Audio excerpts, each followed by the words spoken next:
Hey, ben ritrovati, Tirannomato qui, oggi con un nuovo episodio della mia guida alle 10 cose da sapere su The Outer Worlds 2. Vi prometto che ho fatto del mio meglio per evitare spoilers e spero che questi consigli possano risultarvi utili. Andiamo dritto al sodo.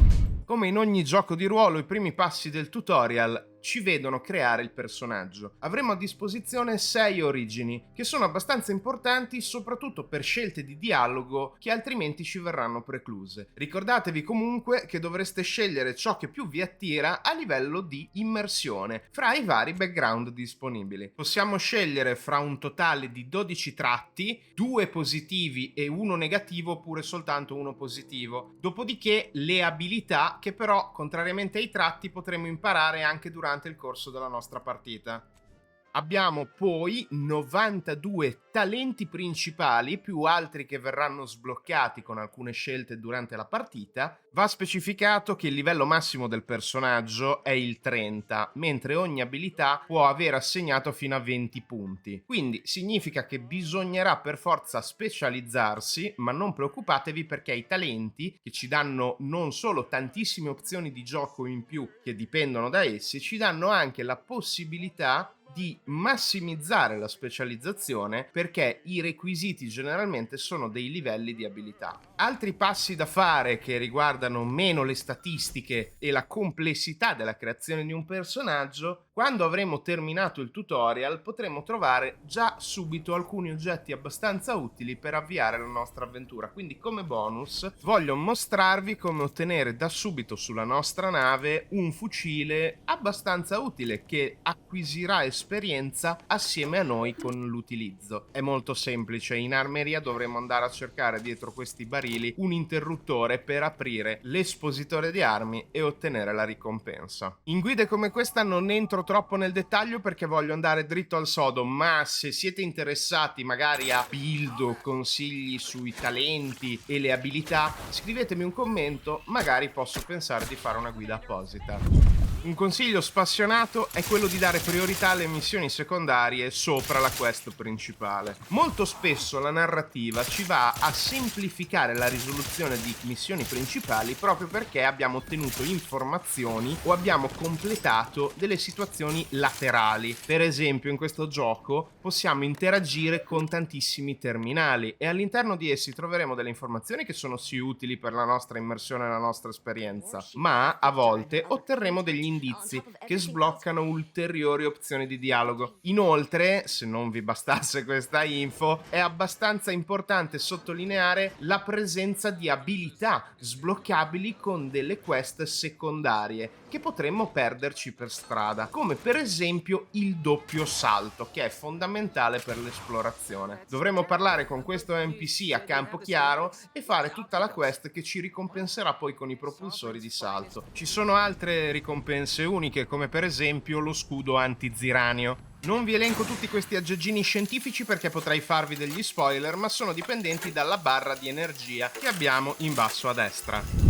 Terza cosa da sapere, l'immersione. No, non l'immersione subacquea perché non possiamo nuotare e quindi moriremo istantaneamente. Intendo l'immersione nel mondo di gioco, perché il sistema di Arcadia è vivo, è composto da un insieme di pianeti in cui andremo ad esplorare delle situazioni, progredendo all'interno della storia principale. È un semi-open world, quindi non aspettatevi di giocare al nuovo Skyrim, però ci sono degli elementi in comune e abbiamo la possibilità di esplorare delle mappe fatte a mano, le quali più che raccontare una storia ce la mostrano, ci rendono partecipi. Il design di tali mappe è estremamente dettagliato e anche solo la disposizione di qualche oggetto qui e là racconta una storia. Se ci aggiungiamo tutto quello che possiamo leggere all'interno del gioco, abbiamo un quadro generale abbastanza positivo per riuscire a comprendere meglio l'ambientazione di The Outer Worlds 2. Inoltre, piano piano durante la nostra avventura si sbloccheranno anche delle opzioni come la radio, che attenzione può essere anche utile per ricevere nell'etere messaggi di richiesta di soccorso e quindi avviare delle missioni. Purtroppo la radio non è sottotitolata, quindi dovete fare un po' di orecchio e cercare di capire la lingua inglese per ottenere delle informazioni in più, che non sono vitali ma sicuramente aiutano l'immersione. Il quarto consiglio riguarda l'accattonaggio, le ruberie, il borseggio, la furtività, insomma i crimini, che non sono per forza punibili istantaneamente, ma come in qualsiasi gioco alla Fallout o alla Elder Scrolls, essendoci tantissimi oggetti nelle mappe di gioco molto utili per guadagnare o per creare altri oggetti o semplicemente per dare un po' sfogo alla nostra indole di loot goblin, è abbastanza fondamentale comprendere anche come funziona la visuale da parte dei nemici. Esiste pure un oggettino abbastanza simpatico che non vi voglio spoilerare su uno spaventapasseri a campo chiaro, che ci permette di passare praticamente inosservati con un piccolo downside. Ci sono un paio di situazioni che vanno considerate. La prima è che non possiamo rivendere un oggetto rubato al proprietario dell'oggetto rubato, e principalmente quando andremo a rivendere degli oggetti rubati verranno comunque valutati di meno. Però non preoccupatevi, perché principalmente ciò che rubiamo lo possiamo utilizzare nella creazione di altri oggetti, come si diceva prima. Attenzione però, se verremo beccati a commettere un crimine di qualsiasi natura, aumenterà la nostra taglia con quella fazione e perderemo reputazione.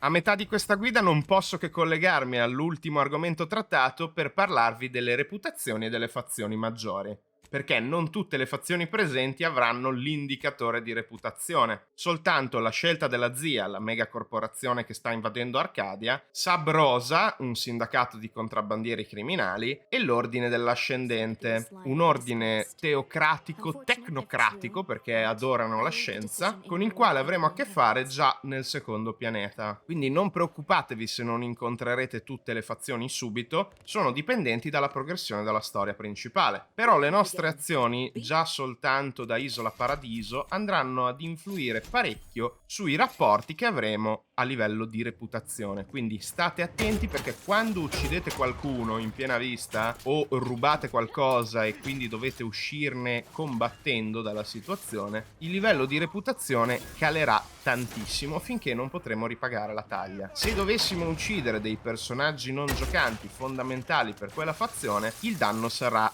irreversibile. Generalmente i bonus e i malus del livello di reputazione vanno ad influire non solo sulle opzioni di dialogo, ma principalmente sull'acquisto e vendita degli oggetti presso tale fazione. Parlando di oggetti, siamo arrivati al sesto consiglio utile, la gestione dell'inventario. Come in tutti i giochi di ruolo simili a The Outer Worlds, qui dovremo avere a che fare con un bel po' di oggetti, con le loro statistiche, la loro rarità e i loro utilizzi, nonché la creazione, smantellamento e potenziamento di tali oggetti. Però andiamo con ordine, è molto meno complicato rispetto ad altri giochi di ruolo. In primis non avremo il peso massimo trasportabile nell'inventario, possiamo riempirci di qualsiasi schifezza, rottame, cianfrusaglia e porcheria che potremo trovare in giro. Inoltre, la maggior parte delle risorse sono già catalogate e vanno a semplificare un insieme di meccaniche come la creazione di munizioni da parte di rottami e cianfrusaglie fino al potenziamento di determinate armi. Non possiamo creare le armi ex novo, ma possiamo creare delle modifiche da applicare sia alle armi sia alle armature che sono divise in corpo principale ed elmetto. I crediti non sono fondamentalissimi, perché la maggior parte delle risorse che ci serviranno, come grimaldelli per esempio, derivatori per l'hacking o le stesse munizioni già citate, le potremo creare serenamente. Servono però, attenzione, le ricette, quindi la priorità all'acquisto andrà sempre sulle ricette di creazione. All'interno dell'inventario avremo un paio di strumenti utili per fare ordine, quindi non soltanto potremo ricatalogare tutti gli oggetti con due semplici tasti, ma potremo anche andare a guardare le statistiche di armi ed armature più nel dettaglio e utilizzare il sistema dei preferiti per avere subito in primo piano tutti gli oggetti che preferiamo, appunto. Inoltre possiamo, con un semplice tasto che potete anche riassegnare, fare una comparazione fra diversi oggetti, che siano equipaggiati o meno. Gli slot sono dipendenti da un paio di talenti, abilità o opzioni di mod all'armatura e al casco, quindi potremo avere 4 slot soltanto piano piano durante la partita, non da subito. Nota di merito va alle chiavi speciali speciali che sbloccano i cofanetti che possiamo trovare in giro per il mondo. È un sistema un po' brigoso che nasconde però delle ricompense leggendarie e uniche. È un sistema che va a ricompensare l'esplorazione e se volete potete lasciarmi un commento, potrei magari valutare anche di fare una guida su tutti i cofanetti e dove trovare le relative chiavi mappa per mappa. Settima cosa da sapere, parliamo delle armi e dei tipi di danno. Esistono i danni fisici balistici che possono essere anche esplosivi, che però non funzionano granché contro le armature. Possiamo attivare con delle mod o semplicemente trovando il tipo di danno elementale, tra virgolette, che può essere corrosivo, il quale applica una stack di vulnerabilità sull'armatura, quindi rende il bersaglio più vulnerabile a tutti i tipi di danno. Il plasma, che applica un danno nel tempo da fuoco fino a causare al massimo delle stack un'esplosione che farà danno ad area. Il danno elettrico, che è molto forte contro gli automatons, contro i robottoni, che può paralizzare quando arriva al massimo anche gli umanoidi. Inoltre ci sono due tipologie di danno che sbloccheremo più tardi durante la nostra partita: il danno da ghiaccio, che rallenta i nemici, e i raggi N, che applicano delle stack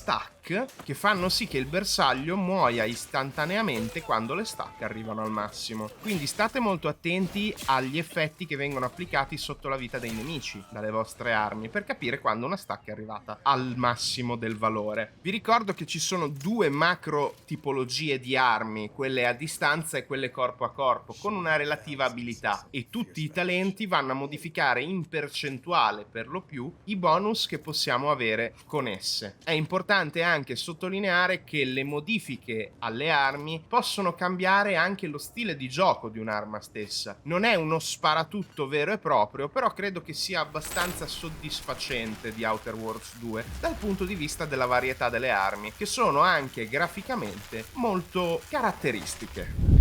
Abbiamo parlato dei danni e delle armi, ma credo che la prossima cosa da sapere sia altrettanto importante: sopravvivere. Tutto il discorso che riguarda la nostra salute e il non morire male per terra stesi. Avremo a disposizione l'inalatore, che ci permette di recuperare la vita massima. Oltre ciò, sotto la nostra barra della vita avremo anche la barra di accumulo dello ziranio. Lo ziranio va a ridurre il threshold di accumulo di tossicità, che è la terza barra presente nella schermata. La tossicità è un valore che viene attribuito tutte le volte che utilizziamo l'inalatore per recuperare punti vita. Se siamo affetti da un'intossicazione da ziranio, automaticamente il threshold della tossicità verrà ridotto, così che noi non ci si possa curare in combattimento. Non è l'unico modo per curarsi, infatti, perché quando non siamo in combattimento possiamo consumare del cibo anche automaticamente senza aprire l'inventario, e il cibo, contrariamente al precedente titolo, non ha effetti particolari, esattamente come anche i medicinali, che vengono tutti raggruppati nella carica dell'inalatore. Possiamo avere infinite cariche ed è abbastanza importante sottolineare la presenza di apparati medici alle pareti un po' dovunque nel gioco. Interagite sempre con questi apparecchi perché cureranno istantaneamente qualsiasi forma di intossicamento da ziranio, recupereremo la vita e ci daranno tra le 2 e le 3 stack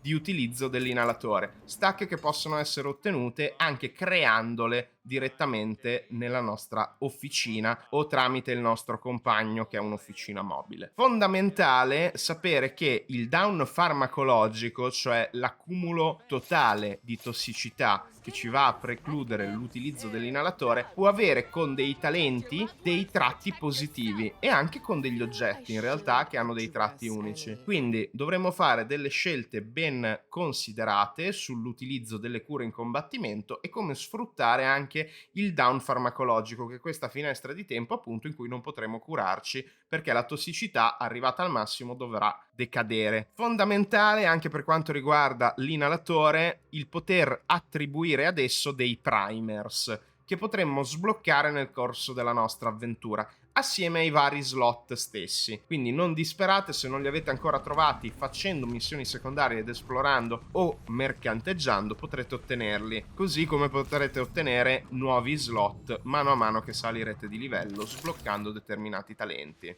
Prima di concludere la questione della salute ci sono anche i trauma kit, che servono per far sì che il nostro personaggio torni in vita nel caso in cui venga ammazzato durante un combattimento, ma attenzione, soltanto se almeno un compagno è ancora vivo e permette l'applicazione del kit. Potremmo anche nel corso della nostra avventura, e questo è il mio piccolo bonus all'8° punto sulla salute, trovare dei banchi da lavoro che ci permetteranno di sviluppare degli oggetti, fra cui anche i trauma kit. Ho citato gli NPC compagni nel nostro party, nella nostra squadra, quindi la nona cosa utile da sapere è sicuramente come funzionano. Prima di tutto il nostro livello è reso comune anche con i nostri compagni. Ogni 5 livelli potremmo scegliere fra 2 talenti che si autoescludono. Ogni compagno poi avrà una serie di potenziamenti che potremo andare a determinare nell'officina, e questi saranno intercambiabili, che si sbloccheranno però, attenzione, soltanto dopo aver fatto la quest secondaria relativa alla loro storia. C'è anche una reputazione non scritta di relazione con i compagni che ricordano determinate scelte di dialogo e frasi che gli abbiamo detto. Questo ci viene già fatto vedere subito nel tutorial, e da quello che ho letto, perché non mi è ancora capitato, nel caso in cui dovessimo contrariare tanto un compagno avremo anche un avviso a riguardo. Però attenzione, se agite in maniera impulsiva e definitiva nei confronti di, per esempio, un quest giver NPC legato alla storyline di un compagno, il compagno diventerà subito ostile, quindi fate molta attenzione.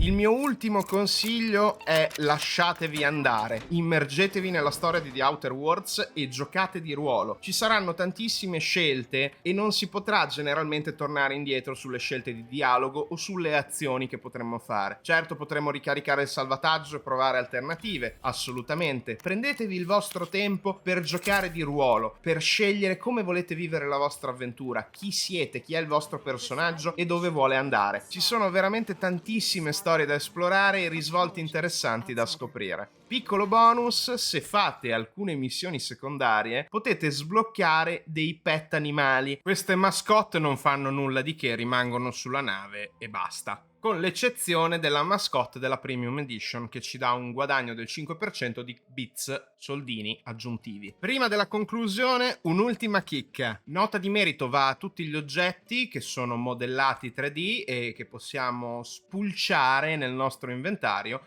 Ci sono anche diversi collezionabili, fra cui le figurine di carte, che ci possono servire per delle missioni e che alla raccolta ci daranno dei bonus esponenziali. Quindi vedete bene di esplorare tutti i mondi della frangia esterna.